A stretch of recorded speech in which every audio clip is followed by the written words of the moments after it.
গাড়ি কিস্তিতে নেওয়া যাবে কিনা, ইখতিলাফি মাসালা এবং জটিল মাসালা। গাড়ি হোক, ফ্রিজ হোক, বাড়ির আসবাবপত্র জিনিস হোক, যদি অতিরিক্ত স্বাচ্ছন্দ্যে থাকার জন্য কিনতে চান কিনবেন না কিস্তিতে। কথা বুঝতে পারলেন? মনে বুঝেন? বাড়িতে আপনার খাট আছে, কিন্তু বউ বলেছে ওই খাটটাকে পছন্দ করেছে, একটা বড় খাট, কিন্তু বাড়িতে খাট অলরেডি আছে। আরাম আয়েশের জন্য যদি আপনি কিস্তি করতে যান যাবেন না। প্রথম কি বললাম? একটা মোটরসাইকেল আছে, কাজ চলছে, কিন্তু আপনার বউ বলেছে যে না এটা তো হবে না, R115 লাগবে। বউকে খুশি করার জন্য কিস্তিতে R115 কিনতে যাচ্ছেন, প্রয়োজন নেই। দুই, কিস্তির কয়েকটা কোয়ালিটি হয়। কি হয়?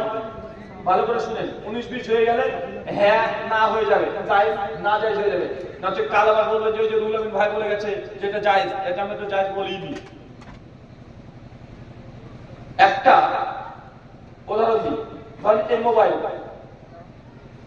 এই মোবাইলটার দাম আপনি কিনতে গিয়েছেন, আমি দোকানদার, আমি বললাম যে ভাই এই যে মোবাইল যদি নগদ কিনেন 15,000 টাকা, এখনই টাকা পেড করতে হবে, আর যদি বাকি নেন 16,000 টাকা।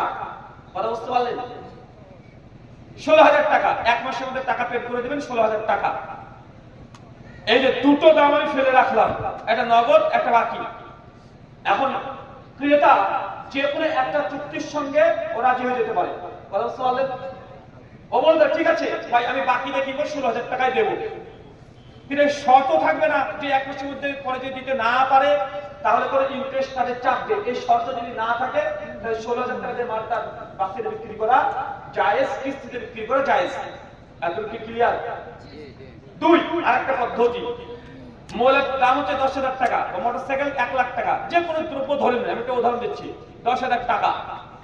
এখন বললো যে 5,000 টাকা আপনি অ্যাডভান্স করবেন, 5,000 টাকা থাকবে, এই 5,000 টাকা আপনি কিস্তিতে 10টা কিস্তিতে দেবেন। এরকমই তো হয় নাকি? 10 কিস্তিতে দেবেন, 5,000 টাকা 500 টাকা করে কর করা। তবে হ্যাঁ, শর্ত যদি থাকে একটা কিস্তি ফেল করলে 50 টাকা জরিমানা, ইন্টারেস্ট, তাহলে এই চুক্তিতে এই মোবাইল ক্রয় করা যাবে না। কেন?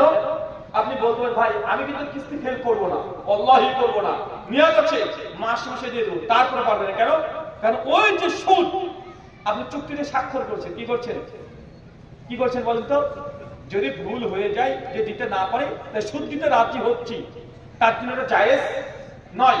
3 নম্বর পদ্ধতি, এই মোবাইলের দাম 10,000 টাকা, বাকিটা নেবে 10,000 টাকা,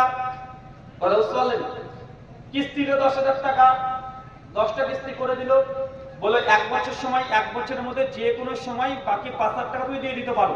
1 বছর সময়, একবারে দাও, 10 বারে দাও, 5 বারে দাও, দেখবো না, 1 বছরের মধ্যে টাকা 5,000 টাকা তুমি দিয়ে দিবে, এখানে কোনো ইন্টারেস্ট নেই, তাহলে এই মোবাইলটা কেনাটা বৈধ। এখন আপনি দেখেন আপনার সঙ্গে যে গাড়ি, ফ্রিজ, মোবাইল বা যেসব কিস্তিতে আপনি কেনাকাটা করছেন কোন শর্তে পড়ছে। কথা বুঝতে পারলেন? যে শর্তে পড়বে দেখার পরে জায়েজ না জায়েজ এই মাসালা আসবে। আপনি জাস্ট 3টে পদ্ধতি বললাম, দুটো না জায়েজ, একটা জায়েজ পদ্ধতি। শুকরান, জাযাকাল্লাহু খাইরান।